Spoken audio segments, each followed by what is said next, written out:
மோகம் என்னென்ன மந்திரம் போட்டதோ, தேகம் எங்கெங்கும் மின்னல்கள் பாய்ந்ததோ.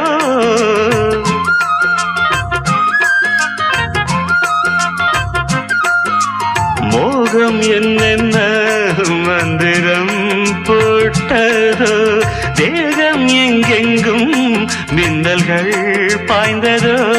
தேவனின் கைவிரல் பாவை மேல் பட்டது, தேவியின் கண்விழி பாணம் தான் விட்டது.